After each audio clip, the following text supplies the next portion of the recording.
అమలాపురంలో వైఎస్ఆర్సీపీ ప్రచారం జోరుగా కొనసాగుతోంది. ప్రజల నుంచి స్పందన బాగుందన్నారు ఎంపీ అభ్యర్థి రాపాక వరప్రసాద్.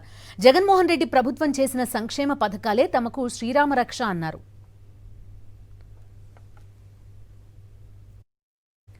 అన్ని నియోజకవర్గాల్లో విశేష స్పందన లభిస్తోందంటున్న అమలాపురం వైఎస్ఆర్సీపీ ఎంపీ అభ్యర్థి రాపాక వరప్రసాద్తో మా ప్రతినిధి Harish face to face.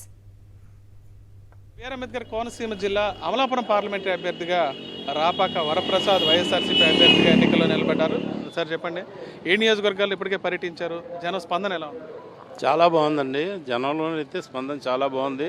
Jaganmohan Reddy గారి నాయకత్వాన్ని అందరూ కూడా బలపరుస్తూ ఉన్నారు. ఎందుకంటే అనేక సంక్షేమ కార్యక్రమాలు అమలు చేస్తూ పార్టీలకు అతీతంగా, కులాలకు అతీతంగా, మతాలకు అతీతంగా చేస్తున్నటువంటి ఈ సంక్షేమాన్ని అందరూ కూడా స్వాగతిస్తూ ఉన్నారు. ఇవాళ జగన్మోహన్ రెడ్డి బ్రహ్మరథం పడతా ఉన్నారు. ప్రజల కోసం నేను ఏదైనా చేస్తాను, దేనికి నేను నిలబడతానని చెప్పి నిలబడి చేస్తున్నటువంటి వ్యక్తే ఇవాళ జగన్మోహన్ రెడ్డి గారు. అందుకే ఇవాళ జనం అందరూ కూడా బ్రహ్మరథం పడతా ఉన్నారు. ఏ నియోజకవర్గాలు చాలా విభిన్నంగా ఉంటాయి, ఒక్కొక్కటి ఒక్కోలా ఉండే పరిస్థితి. ఏ రకంగా దీన్ని మేనేజ్ చేయగలుగుతున్నారు? 7 అభ్యర్థులు సహా ఏ రకం ముందుకెళ్తున్నారు? నేను 2 సార్లు ఎమ్మెల్యేగా పనిచేశాను ఇక్కడ రాజోల్లో. ఎవరితోనూ చిన్న విభేదాలు కూడా నాకు లేవు. ఈ ఉన్నటువంటి అభ్యర్థులందరూ నాకు బాగా పూర్వం నుంచి తెలిసిన వాళ్ళు.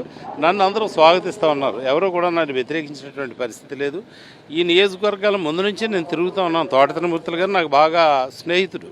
చాలా కాలం నుంచి 2009 నుంచి కూడా ఆయనతో కలిసి ఉన్నాను. అలాగే బోస్ గారు, స్వరూప్ గారు కానీ, అలాగే వేణుగోపాల్ గారు అయితే నేను 2009లో ఎమ్మెల్యే చేసేటప్పుడు ఆయన డీగా పనిచేశారు రాజోళ్ళు.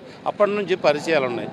అందరూ అభ్యర్థులతోనూ నాకు మంచి పరిచయాలు ఉన్నాయి. అందరితోనూ కూడా, అందరు ఎమ్మెల్యేలతోనూ కలిసిమెలిసి వెళ్ళడం కోసమే నేను ప్రయాణం చేస్తాం. ప్రతిపక్షాల పరిస్థితి చూస్తున్నాం, ఒక అభ్యర్థిని పెడుతున్నారు, మళ్ళీ మార్చేస్తున్నారు. ఎక్కడ కూడా స్టెబిలిటీ కనిపించే పరిస్థితి లేదు.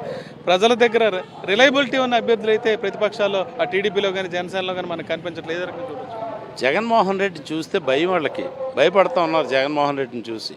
ఈ అభ్యర్థుల మార్పు కానీ ఇవన్నీ కూడా ఎందుకు వస్తున్నాయంటే నాయకుడిని చూసి భయపడి వీళ్ళు నిలబడేటువంటి పరిస్థితులు. ఇతనైతే తట్టుకోలేడు, మీకు ఈ అభ్యర్థులు విషయం మా వైఎస్ఆర్సీపీలో అయితే అభ్యర్థుల విషయం లేదు. ఒక నాయకుడిని చూసి ఓటేయడానికి సిద్ధంగా ఉన్నారు జనం. వీళ్ళైతే ఎంతమందిని అభ్యర్థులు మార్చినా ఏం చేసినా నాయకులకి క్రెడిబిలిటీ లేనప్పుడు ఎవరు చేసినా అది వృధా అవుతుంది. ఎందుకంటే జగన్మోహన్ రెడ్డి నమ్మారు వీళ్ళ జనం అందరూ కూడా. వీళ్ళు ఎంతమంది అభ్యర్థులు మార్చినా వాళ్ళు ఎవ్వరూ కూడా పనికిరారు. వైఎస్ఆర్సీపీలో ఎవరు నిలబడితే వాళ్ళు విజయం సాధిస్తారు. ముఖ్యంగా సీఎం వైఎస్ జగన్మోహన్ రెడ్డి మీద ప్రజలకు నమ్మకం ఉందని రాపాక వరప్రసాద్ చెప్తున్నారు. ఆ నమ్మకమే ఖచ్చితంగా తమనందరినీ ముందుకు తీసుకెళ్తుందని, ప్రత్యర్థులు ఎన్ని కుయుక్తులు చేసినా సరే చివరికి విజయం వైఎస్ఆర్సీపీ సాధిస్తుందనే విషయాన్ని స్పష్టంగా చెప్తున్నారు. రామచంద్రపురం ద్రాక్షారామన్, హరీష్ ఫర్ సాక్షి.